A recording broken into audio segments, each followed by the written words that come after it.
cutting these trees up. We're gonna see about getting them milled.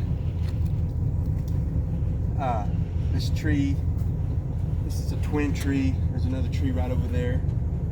We're gonna cut it up into 11-foot lengths. My neighbor has a sawmill. We're gonna take it to him and let them mill them for us into usable lumber. We hate that a storm blew these over, but we want to, we don't want them to go to waste. We want to get some use out of them, so we're gonna come up and mill them.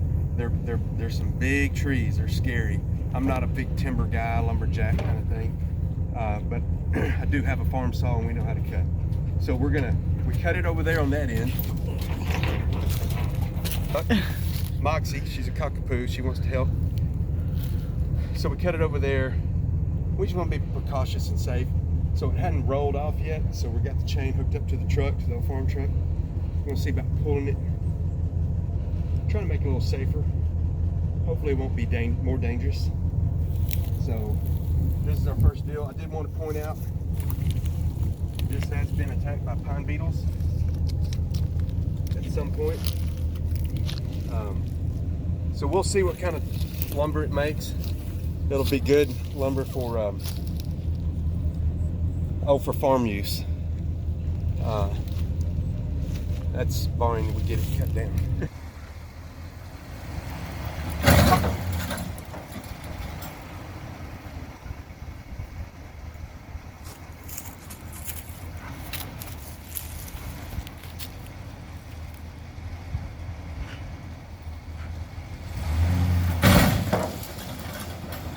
So we're gonna cut it some more. It's not readily popping right off like we'd like it to, so it's got the old steel MS 251 chainsaw, just a good farm chainsaw. And all right, we're gonna try that.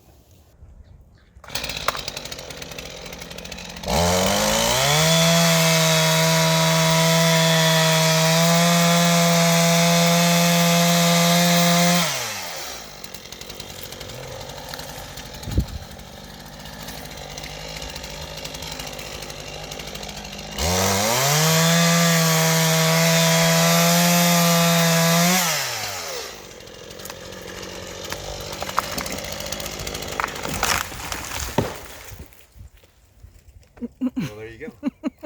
We're going to measure this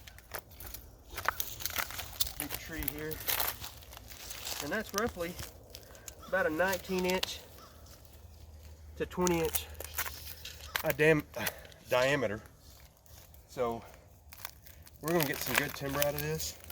You can see, of course, this tree came down last spring. I don't know how much of this bark released beforehand or after the fact, because like I said, it does have pine board beetles, which I think is going to make some real interesting looking boards. So we had the chain here. We're going to hook it up down there, because that's a lot of craziness up there that I don't want to come on me. So now that this end is loose, I'm going to hook the chain up there and try to roll it down a little more flatter. When all this is said and done, we'll get all the limbs, bury them, I burn them, cut this other one here. This is a red oak tree here. This is a, can't quite ID, it might be a hickory. We may just pile it up and burn it. A little sweet gun sapling. We'll cut it up and burn it. Now that red oak, we may try to cut it up. A, use it for firewood, or B, maybe my neighbor might want to mill it. Right now he said he'll do a 50-50. He'll take half the boards and he'll mill the rest for free. Or we can just pay him, which we haven't decided. But he might take that red oak in exchange. Give him the red oak and we take all this.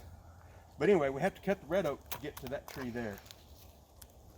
So we have to clean all this debris to get to that. It was a mean storm. I don't think it was a twister. Maybe a straight line wind that got this and got that. Actually, it got this and it knocked down other trees in the process.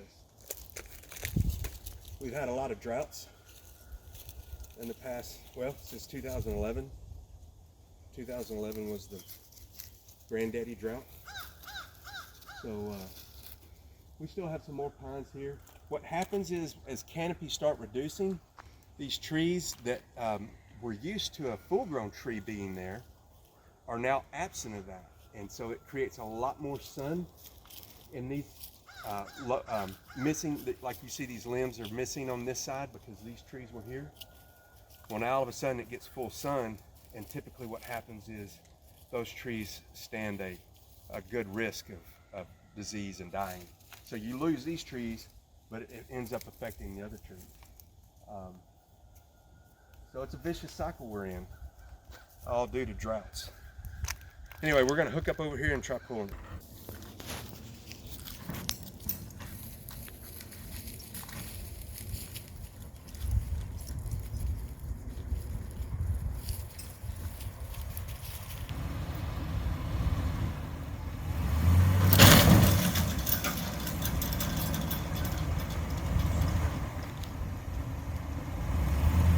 Okay, it's not one to lay over like I wanted it to. I'd like for it to have been just nice and flat. It just gives you a sense of safe that I was wanting to achieve. It's not going to give me that without tearing my truck up. She's a good old faithful truck, but I don't want to beat her up any more than I have. So I'm going to go on and start trying to cut 11-foot lengths. I want 10-foot boards, and so my neighbor who has a sawmill recommends that I cut them 11-foot long to have good true 10-foot boards. So I'm going to start cutting 11-foot lengths, and I may not get all the way through, but my idea is the more I cut, the more flexibility it'll create in that trunk, and therefore make that maybe ease up and come undone. I'm going to keep tension on it with my chain, I think is my thought. I don't know, I might relax it. We're just going to play it by ear, be safe. But I'm going to start, like I said, doing 11-foot lengths so I can get 10-foot boards and progress that along and see where it goes. I also have a chain hoist, kind of like a come along, and that is an option as well. I just park my truck over here, chalk the tires, and just chain hoist that thing over. That's a thought as well.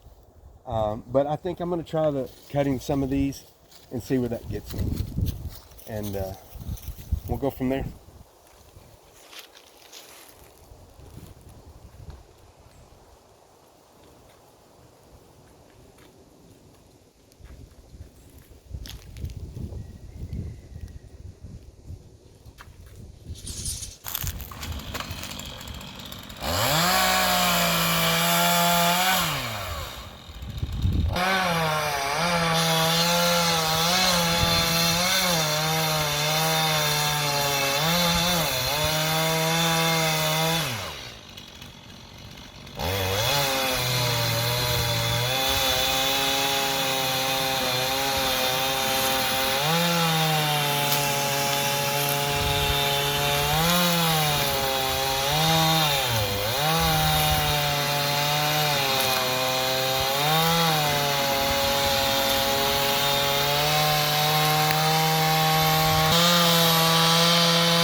Here we are loading up the logs we cut. We're gonna get them milled, my neighbor Scott. Here's the old Ford 3910. There's the ones we have left.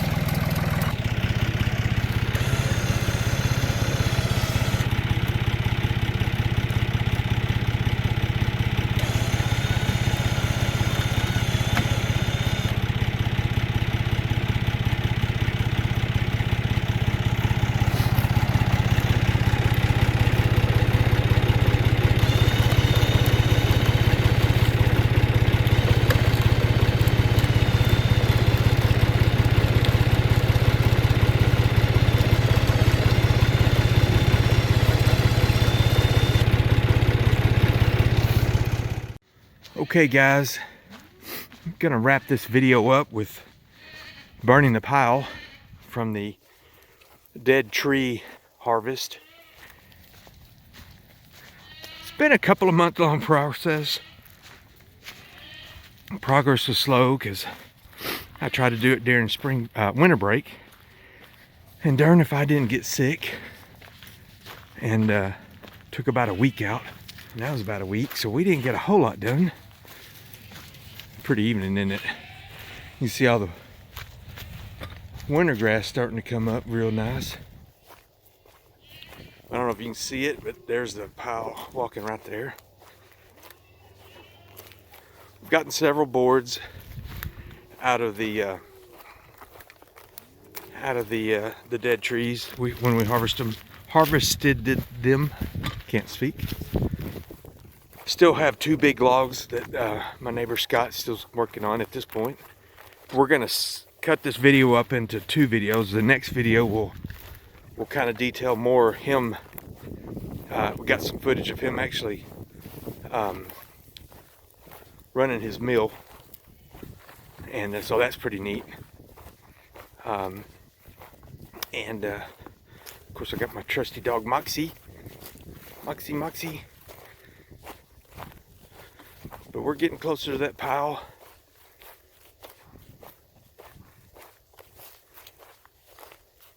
And we'll get a picture of it on fire. And then we will wrap this video up. God bless.